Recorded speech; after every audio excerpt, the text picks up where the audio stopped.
Oke ya, selamat pagi. Selamat pagi. Ibu, kakak-kakak semuanya. Ini dari mana? Ya, Dari ini ada Jogja. Dari Jogja. Ada peserta cewek juga ada yang dari Jogja. Dari Solo ya? Iya, Solo. Bali. Kerobokan. Banyak banget, oke. Pagi ini kita spesial untuk kelas master, yang master kelas dari Mama Taratu. Kita sudah tahu Mama Taratu adalah seorang perempuan yang berfokus kepada sebuah musik tradisi, khususnya di Sumba. Dan Mama adalah seorang yang satu paket, karena Mama bisa menyanyi, bisa bermain juga, dan menciptakan lagu. Dan itu adalah sebuah talenta ya, talenta karena Mama tidak belajar secara akademik, tetapi Mama belajar dari alam, belajar dari peradaban yang memang tumbuh dari tradisi dari kehidupan masyarakat di Sumba.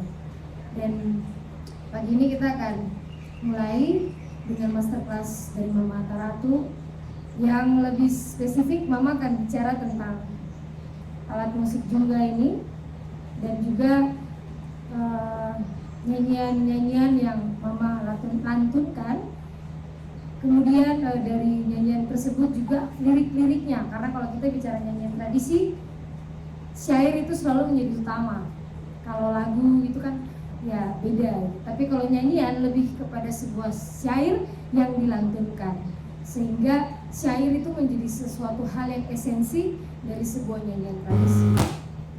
Oke, jadi kita akan mulai. Sebelumnya saya meminta Kakak Nancy untuk mengawali sebelum kita langsung ke Mama. Ya. Oke, terima kasih. Sebelumnya saya bercerita sedikit biografi tentang Mama ya. Nanti Kak Marta, karena Kak Marta juga akan berbagi sedikit cerita, karena kemarin Kak Marta proyeknya bercerita tentang perempuan pejuang di Sumba ya. Jadi sempat juga ada wawancara eksklusif untuk penulisan biografi secara lengkap dari Kak Marta tentang Mama Taratu. Kalau saya sih bercerita tentang biodata Mama Taratu sedikit. Jadi Mama Taratu ini adalah asli dari Rende, itu di Sumba Timur, yaitu sekitar 60 km dari Waingapu. Nah, jadi dari kota itu harus ke kampung lagi sekitar 1,5 jam. Jadi Mama tumbuh dan besar di desa Rende.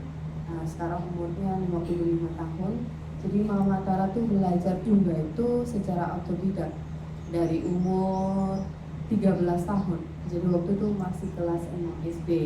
Jadi Mama ini belajar dari ada satu gurunya, maksudnya guru jungganya. Dia seorang pemain jungga di desanya situ. Jadi mereka sebenarnya dimulai dengan 4 orang perempuan.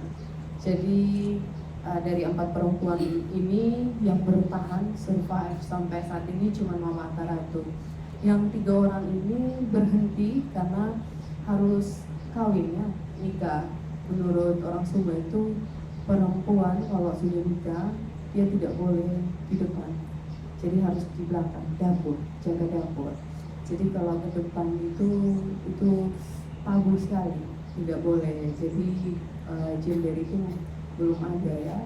Jadi tapi Mama Taratu ini adalah seorang pejuang gender juga, karena setelah menikah memang ada sempat konflik kayak suami bilang tidak boleh keluar, tidak boleh pentas, tetapi Mama Taratu merasa bahwa jungga ini adalah kehidupannya. Dia merasa hidup ketika bermain jungga.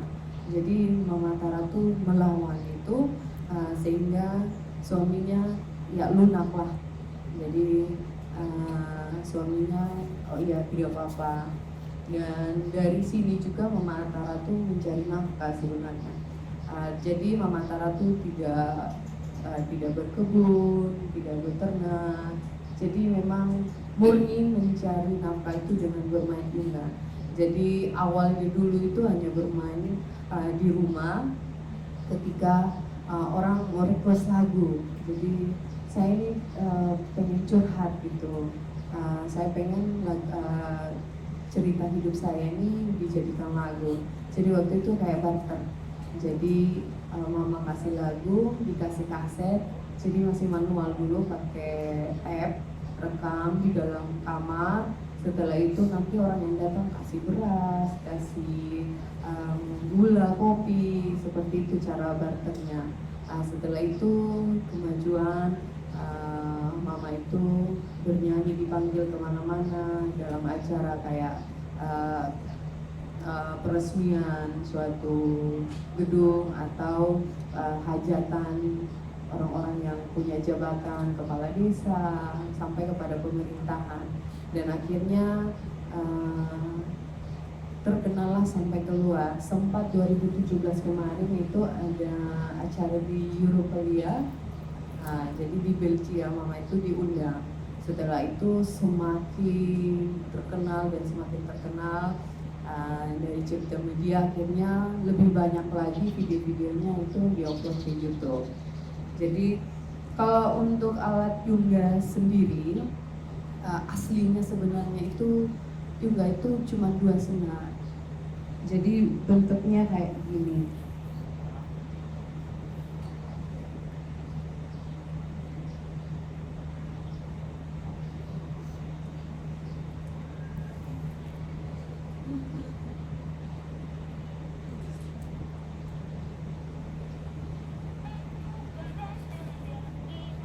Yang kayak gini.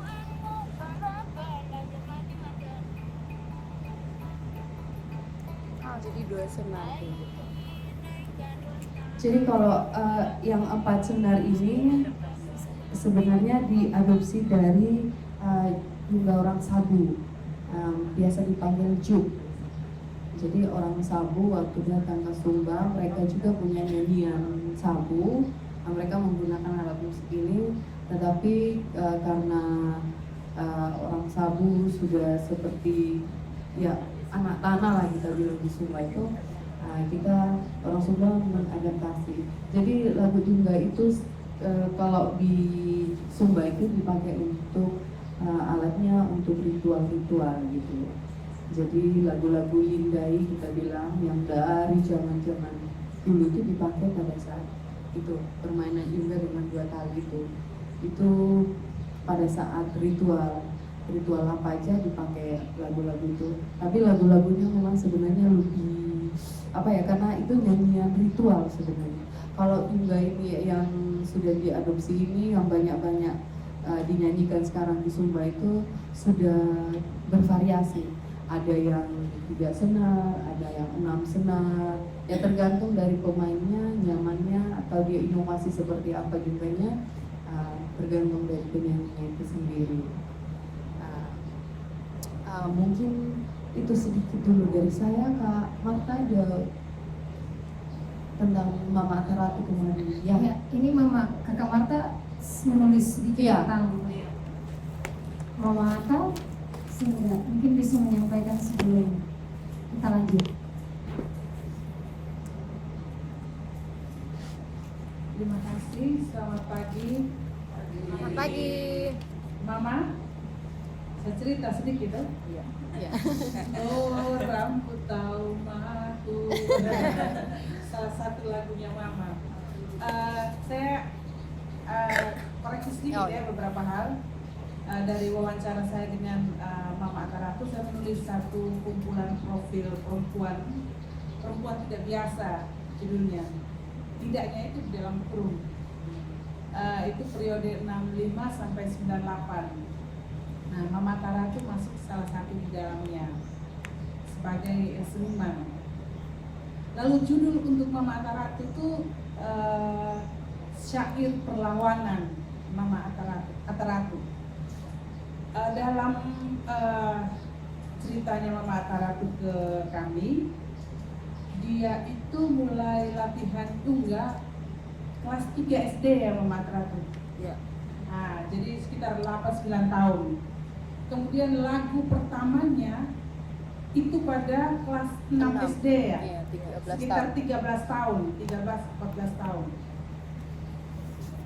Mama mencipta lagu itu. Betul tadi Iya, betul. ada 3 perempuan lainnya yang ikut latihan waktu kelas 3 SD.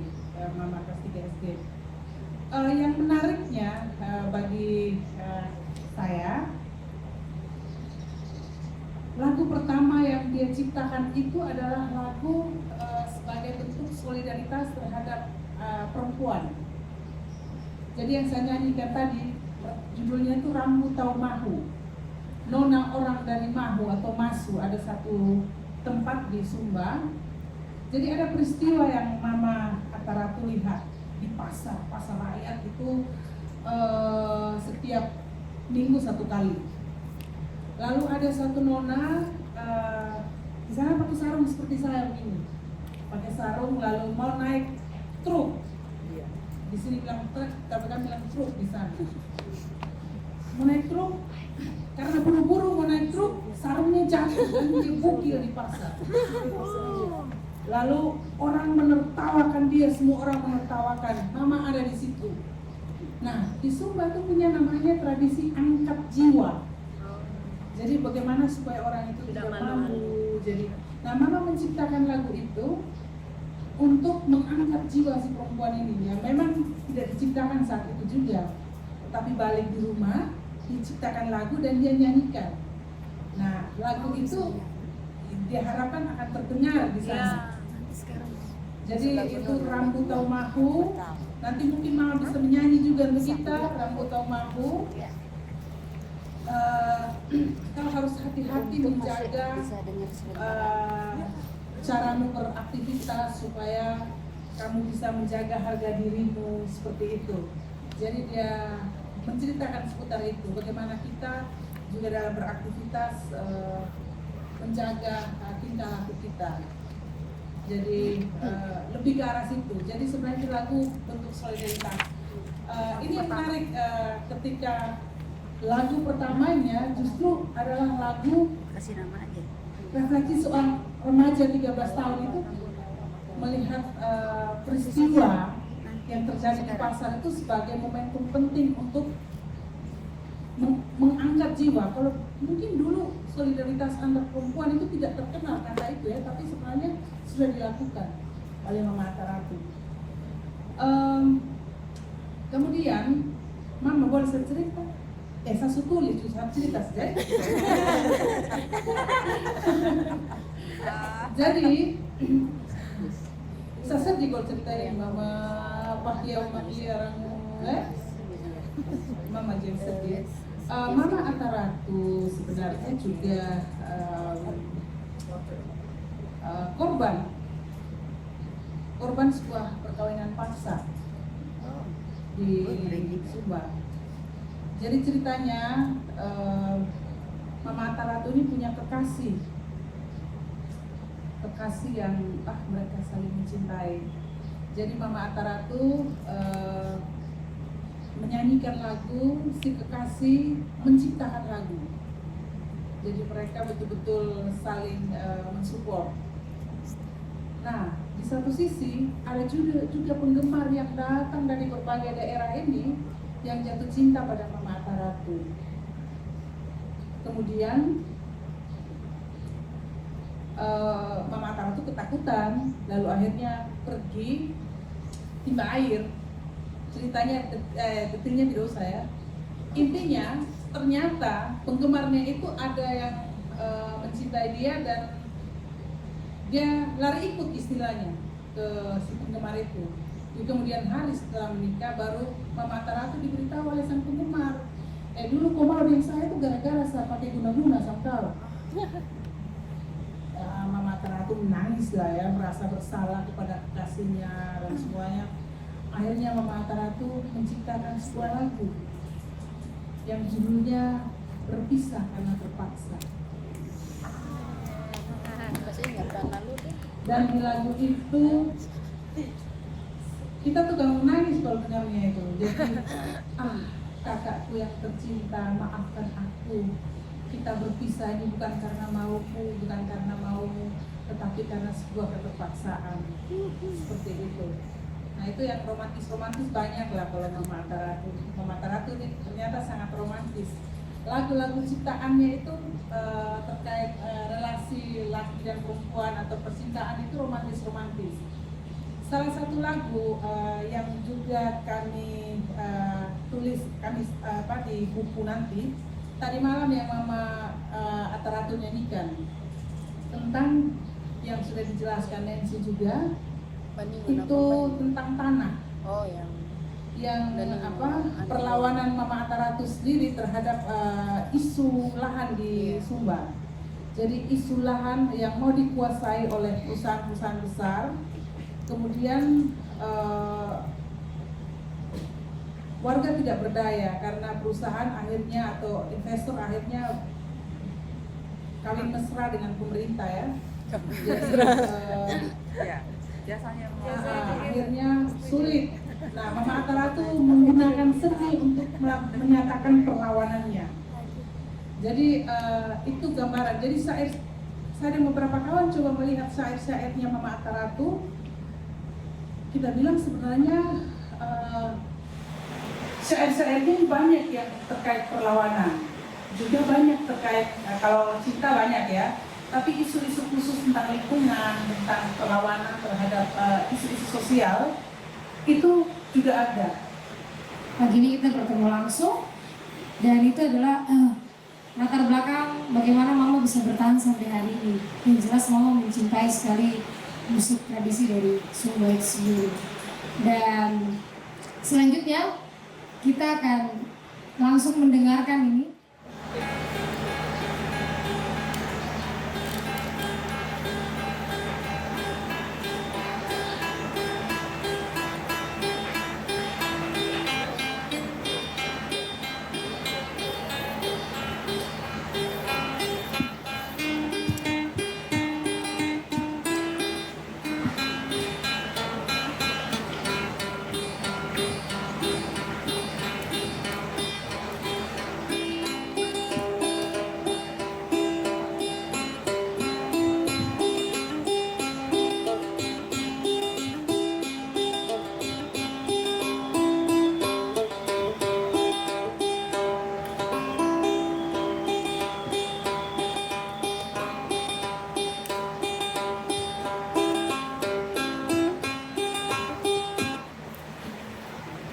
Oh iya.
Saya mengikuti Mama Karatu 9 bulan. Keinginannya saya juga pengen nyanyi. Kadang buka YouTube, sudah ada liriknya, saya ikuti, tapi tidak bisa.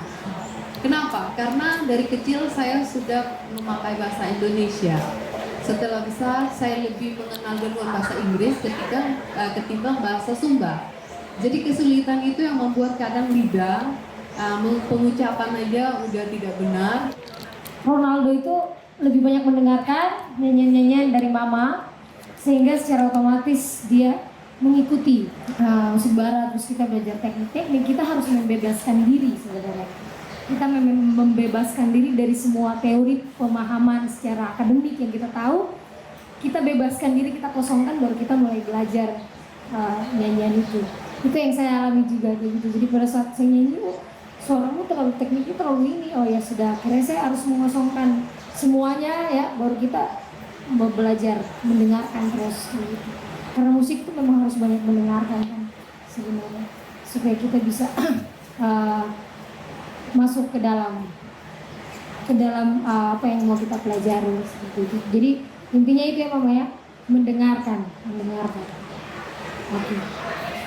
Iya, oke, ada lagi. Kalau tidak ada kita tutup loh. Kita tutup dengan nyanyian kita punya lagu yang tadi ya. Rambut Tama. Iya, kita tutup dengan lagu itu. Rambut Tama. Mama sekorek saya.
Habis itu wajahnya juga banana.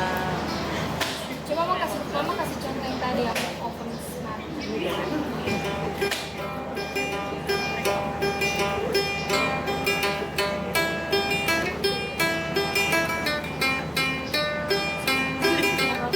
Polanya aja sih dia lihat.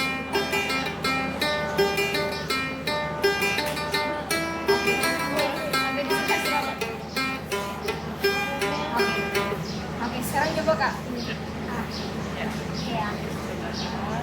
Yang tadi kita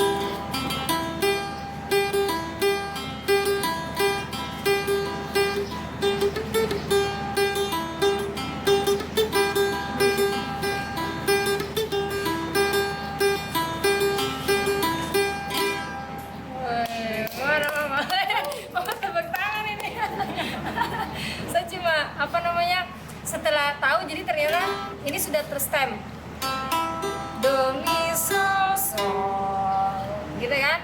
Pada saat mengiringi nyanyian itu kan nadanya dekat sekali dengan nada ini. Jadi pada saat mama nyanyi, mama akan tahu nadanya di mana dan mama akan mengutik itu. Jadi sebenarnya yang perlu diperhatikan pola ritmenya. Yang menjadikan ini agak sedikit rumit adalah pola ritme.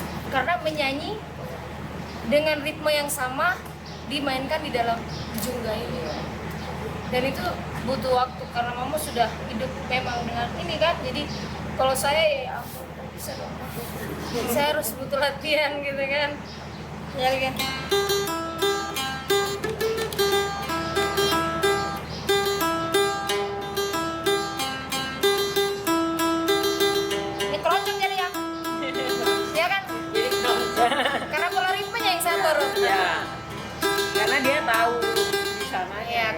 ritmenya. Jadi kalau pola ritmenya ikut pola ritme gaya nyanyi Sumba, maka akan jadilah lagu Sumba. Tapi kalau pola ritmenya kayak keroncong gitu akan jadilah keroncong. Itu sih Sumba. Oke Mama, terima kasih. Sama-sama. Senang sekali bisa ikut workshopnya dengan Mama Antara. Kebetulan alasan kenapa ikut pertama memang karena saya sendiri pengen tahu lebih jauh Antara itu seperti apa, Mama Antara itu seperti apa, dan juga melihat merasakan energi yang dia bagikan, karena gimana pun dia satu maestro yang menarik sebagai penulis lagu dan juga sebagai penyanyi dari Sumba. Jadi sangat-sangat berarti workshop ini. Terima kasih sekali Citra Media Ekspresi atas kesempatan ini. Kita foto sama-sama. Siapa yang foto? Itu ada fotografer banyak. Oke, kita berdiri ya.